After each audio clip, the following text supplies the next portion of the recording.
السلام عليكم وفيديو جديد ان شاء الله. النهارده فيديو هتكلم عن حاجه مهمه جدا جدا جدا وفرقت معايا في الكارير بتاعي. فكره المنتور لما يكون واحد محتاج حد يكون سبقه بخطوات ومحتاج ياخد رايه في النكست ستيب بتاعته في الكارير بتاعه، او عايز يعمل موفمنت من تراك لتراك او من كارير لكارير، وعايز ياخد راي حد عنده خبره في الشغل وفي الماركت باختلاف بقى انواعه. مثلا لو هو داتا انجينير وعايز يشوف اي انجينير بيعمل ايه، او هو داتا اناليست، او ايا كان التراك بتاع سوفت وير انجينير، ايا كان التايتل بتاعك ايه. في بلاتفورم بيقدم فري منتور سيشنز. بصراحه اللي عرفني عليه مهندس مشكور جدا اسمه محمود شعبان. دوت مهندس خلوق جدا، وهو فعلا اللي عرفني على البلاتفورم دوت. ولما دخلته ما صدقتش ان في بلاتفورم في بالاحترافيه ديت، وكمان هو فري. فعلشان كده انا حابه اعرفكم انتوا كمان عليه عشان تستفيدوا منه. عليه مهندسين، من مش مهندسين كمان، ايا كان الكارير بتاعك ايه، هو عليه كل الناس اللي حابه تفيد غيرها. هو مثلا يبقى واحد عنده خبره بتاع 19 سنة أو 20 سنة، ممكن تسأله وتاخد رأيه ويراجع السي في بتاعك فور فري، يديلك منتور سيشنز فور فري. كل دوت وناس من مختلف العالم. ممكن تلاقي واحد في أمريكا، واحد في كندا، واحد في ألمانيا، واحد في أوروبا عامة، أو في مصر، أو يعني في مختلف البلاد. فديت تجربة حلوة جدا. انا عايزه افيدكم بيها، وان شاء الله بعد ما تعرفوها تدعوا لي وتدعوا لوالدي ووالدتي كمان. ويلا اوريكم البلاتفورم ده. يلا بينا اعرفكم على الويب سايت او البلاتفورم دوت. هو اسمه اي دي بي ليست. مجرد انت بتكتب اي دي بي ليست وبتبدا تعمل اكونت، انت عندك تو اوبشنز ممكن تختار بينهم. ممكن تكون منتي اللي هو الشخص اللي بيدور على منتور يتابعه، او منتور لو انت حاسس ان انت عندك اكسبيرينس انف انك تفيد غيرك، وبتخصص مثلا ساعات معينه. اي حد يقدر يحجز معاك سيشنز، يعني ايه يستفيد من خبرتك.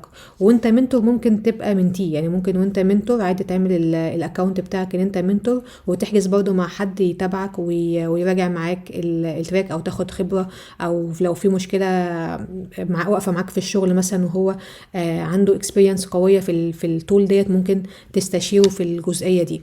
طيب تعالوا بقى اعرفكم على البلاتفورم العظيم دوت. اول حاجة هنا طبعا ده هنا لو انت عايز تسيرش على منتور بعينه، يعني عارف الاسم بتاعه، او ممكن تكون جاست عايز تعمل اكسبلور، فبتدوس هنا اكسبلور. بيطلع لك حاجتين في هنا، المنتورز او الجروب سيشنز. هنا الجروب سيشنز دوت بتلاقي حاجات بقى كتيرة سيشنز هم عاملينها تقدر يعني تستفيد منها، او منتورز بقى لو انت عايز سيشنز ليك انت، مخصصة ليك انت بالذات.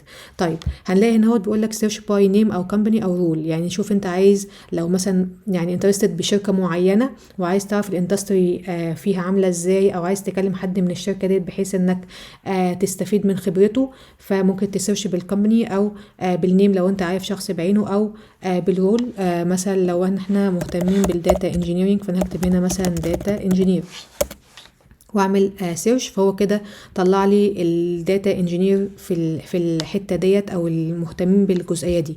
طيب انا دلوقتي هيبقى في جانب اللغه، فممكن اعمل هنا فلتر. في هنا فلتر ممكن اول حاجه تفلتر بالكانتري لو انت مهتم برضو بكانتري معينه، عايز حد يكون عايش في البلد ديت، او عارف يعني اندستري في البلد دي، فممكن تفلتر بالكانتري او باللانجوج. فساعتها مثلا لو انت عايز حد بيتكلم عربي هتبقى مرتاح اكتر، فهتكتب بالعربي هيظهر لك كل الناس بتتكلم عربي. او لو انت انجلش مثلا تكتب انجلش، ايا كان بقى، بس طبعا لازم تبقى مرتاح في اللغه. فلو انت هتبقى مرتاح اكتر في العربي، فدور في مثلا بالعربي. والاندستري طبعا لو انت عايز اندستري معينه مهتم بيها، والجندر طبعا لو انت مثلا بتفضل جندر معين. طيب هنشو الريزلت. هنلاقي هنا طلع لي الناس اللي بتتكلم عربي وعندهم منتور سيشنز. طبعا كلهم ناس محترمة جدا. هتلاقي مثلا في ناس من بلاد دوت، مثلا حد عايش في ألمانيا هنا طبعا، كريم توفيق عايش في مصر. ايا بقى كان، كل دي سيشنز ممكن تحجزها وتستفيد من الشخص المعين دوت. باي ذا واي محمود شعبان دوت من الاشخاص اللي عرفتني على اي دي بي ليست. بشكره جدا وبقدم له كل التحيه لان هو انسان فعلا محترم. مثلا ناخد اي واحد مثلا نحجز مثلا هنا اهو، بندوس عليه بتبدأ تشوف اوفر فيو عنه، ودي طبعا الستاتستكس بتاعته قدم كام مينتس كمنتور يعني. وهنا بتحجز الافيلبل سيشنز، جاست ان انت بتنقي الميعاد. طبعا يا ريت تحترم الميعاد، لو انت اخترت ميعاد معين تحترم الوقت دوت، وبتدوس طبعا بوك سيشنز وبتستنى منه هو يعمل كونفيرم. هو طبعا في الداتا ساينس والبرودكت، طبعا هو كاتب الاندستري بتاعته واللانجوج اللي انت تقدر تتكلم بيها معاه. ايا كان بقى، ممكن في مثلا اي حد تاني تختاره مثلا، اي حاجة مش مثلا هنا طبعا في اوبشنز كتيرة. هو هنا لو حد مهتم بالداتا انجينيرينج هيكون هيستفيد منه جدا. في طبعا نوعين، ممكن طبعا تبيلد كارير لو انت عايز حاجة تبقى بيد، ان هو يبقى معاك فور سيشنز يتابعك ويتابع خطواتك، بتبقى في حاجة بيد. او منتورشيب اللي هي بتبقى سيشنز كده 30 دقيقة تقدر تتكلم معاه في الخطوة اللي انت فيها دلوقتي، والخطوات اللي جاية هتكون ايه. وتعمل برضه بوك وتختار الميعاد مثلا الفرايداي او مثلا ساتردي وتكونتينيو، وتختار في 3 مواعيد مثلا متاحة تختار منهم ميعاد، وبرضه بتستنى منه الكونفيرم منه. طبعا دي كلها حاجات مفيدة جدا. مثلا انا عايزة برضه اجرب معاكم، لو انا كتبت كان في حد بيراجع كمان السي في، انا بس كنت عايزة افتكر كنا بنجيبها ازاي. تمام، احنا دايما انا افتكرت ان احنا كنا اللي بنكتب داتا انجينيرينج وبتدخل تشوف السيرفيسز اللي بيعرضها الشخص ده. بمعنى ايه؟ مثلا انا فاكره ان هي دي مثلا كانت بتوفر ان هي ترجع لك السي في بتاعك من ضمن السيرفيسز بتاعتها، مش بس بتعمل منتور سيشنز فور فري.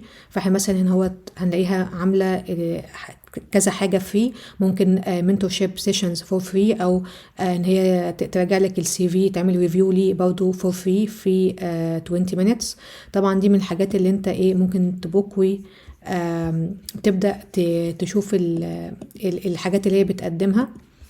برضو في ناس بتقدم حاجات تانية، زي مثلا أنا شفت هنا واحد تقريبا ثواني كان ده تقريبا في مثلا حد ممكن يكون بيعمل سيشنز ازاي تتخطى الجوب انترفيو، فبرضه فور فري، فانت ممكن برضه تستفيد منه. طبعا لو اللغة عندك قوية في الانجليش هيفتح لك ابواب كتيره جدا، هيوسع لك الدنيا، لان هتلاقي في اختيارات كتيره. ممكن حد يكون يساعدك انك تعدي من الجوب انترفيو، او شخص يراجع لك السي في، او شخص يعمل لك منتورشيب سيشنز.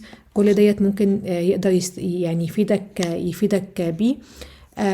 بس باختلاف بقى الجنسيات. طبعا انت هنا ممكن تختار كمان زي ما احنا قلنا، طبعا احنا قلنا هل هي الكانتري، فانت ممكن لو مهتم مثلا بامريكا هتعمل فلتر بامريكا، عشان هو هيكون عنده اكسبيرينس في البلد ديت محتاجه تكنولوجي ايه، او ايه اللي بتدور عليه، او في السي في مثلا بيبصوا على ايه، وهكذا. واخر حاجة عايزة اقولها، يا ريت ما توقفش المعلومة عندك. زي ما انا عرفت معلومة وحبيت اعرفها لكم فانتوا تستفيدوا، برضو يا ريت تنقلوا التجربة ديت لحد تاني يستفيد بيها، علشان انت لما بتساعد حد تفتح له باب خير، فربنا ان شاء الله يفتح لك ابواب خير. فيا ريت ما توقفش المعلومة عندك وعرفها للناس، علشان نبقى كلنا ان شاء الله يعني ايه اقوياء زي ما بيقولوا كده، ونساعد بعض ان احنا نكون احسن. وبالتوفيق لكم كلكم، والسلام عليكم.